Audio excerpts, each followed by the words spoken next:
গণতন্ত্রের কথাই একটা, জনগণের সিদ্ধান্তই চূড়ান্ত, ফাইনাল, জনগণের ডিসিশন চূড়ান্ত। এখানে এলাহ, ইসলামে কিন্তু এলাহ শব্দটা আছে কলেমায়, জনগণের সার্বভৌমত্ব। তো আমরা বলেছি যে না, এটা পরিবর্তন করে করতে হবে আল্লাহর সার্বভৌমত্ব। রাষ্ট্র পরিচালনার বুনিয়াদী ভিত্তি হবে আল্লাহর সভরেন্টি, সভরেন্টি অফ আল্লাহ। আল্লাহ যেটা বলেছেন, সিদ্ধান্ত দিয়েছেন, যেটা আমরা বলি হারাম হালাল, আল্লাহর আদেশ নিষেধ, এটা হলো একেবারে মূল। এই প্রথম আমাদের প্রস্তাব, প্রথমে এটা নিতে হবে।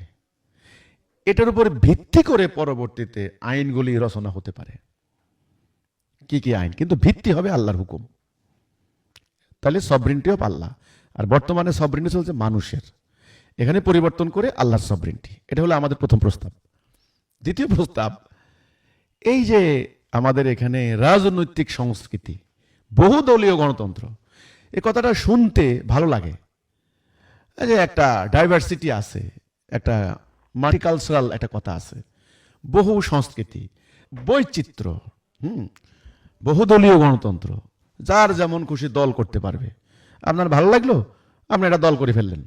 আমাদের সংস্কার প্রস্তাবে দ্বিতীয়ত, না, যার যেমন খুশি এত আদর্শ আমদানি করে দল করার আপাতত বন্ধ করতে হবে।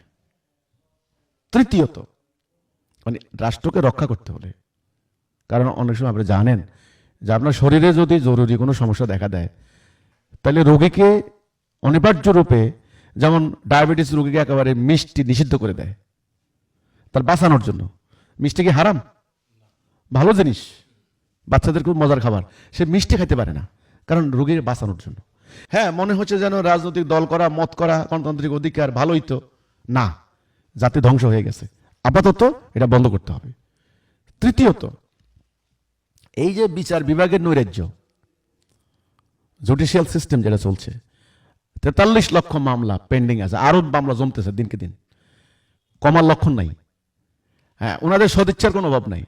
যেমন রেফাত আহমেদ সাহেব, গত প্রধান বিচারপতি, দুদিন আগে ওনার ডেলি স্টারে আমি ওনার স্টেটমেন্ট পড়লাম, খুব এক্সেলেন্ট বক্তব্য দিয়েছেন তিনি, সদিচ্ছা আছে। কিন্তু আমাদের কথা হলো ঔপনিবেশিক যুগের বিচার ব্যবস্থা পরিবর্তন করে আল্লাহর দেওয়া বিচার ব্যবস্থা প্রবর্তন করতে হবে, তবে ইনশাআল্লাহ এই মামলা জট থাকবে না, ন্যায় বিচার হবে। 4 নম্বরে কথা হলো অর্থ ব্যবস্থা।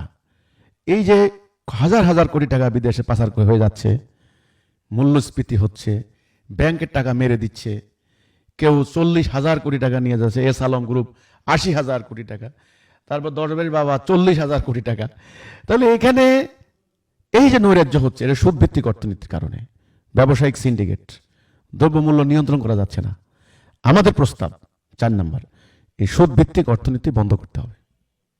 5 নম্বর আমাদের প্রস্তাব, এগুলো সংস্কার প্রস্তাব, সংক্ষেপে বলছেন আপনি, ডিটেইল করছি না, ডিটেইলের সুযোগ। শিক্ষা ব্যবস্থা, আপনি দেখেন এখানে জাতির শিক্ষা ব্যবস্থার মধ্যে দেখেন, হায় রে হায়, ব্রিটিশরা এটা করেছে, একটা মানে জালিয়াতি কারবার।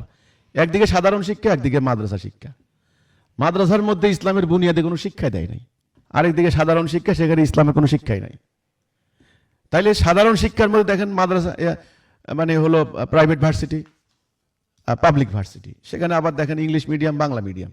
এখানে আবার দেখেন আছেন হলো মাদ্রাসার মধ্যে আলিয়া মাদ্রাসা, কাওমি মাদ্রাসা, সালাফি মাদ্রাসা, আলে হাদিস মাদ্রাসা। মাদ্রাসার মধ্যে নানান ধরনের ফেরকা, নানান ধরনের আকিদা। হ্যাঁ, তো এই যে এতমুখী শিক্ষা ব্যবস্থার পরিবর্তন করে আমরা বলেছি একমুখী শিক্ষা ব্যবস্থা করতে হবে, যেটা একজন মানুষকে একদিকে আল্লাহর মোমেন বান্দা হিসেবে গড়ে তুলবে, আরেকদিকে দেশপ্রেমিক মানবতাবাদী হিসেবে বানাবে। এইটা হলো শিক্ষা ব্যবস্থার পরিবর্তনে আমাদের প্রস্তাব। এই 5টা বেসিক কথা বললাম, আরো অন্যান্য প্রস্তাব আমাদের আছে।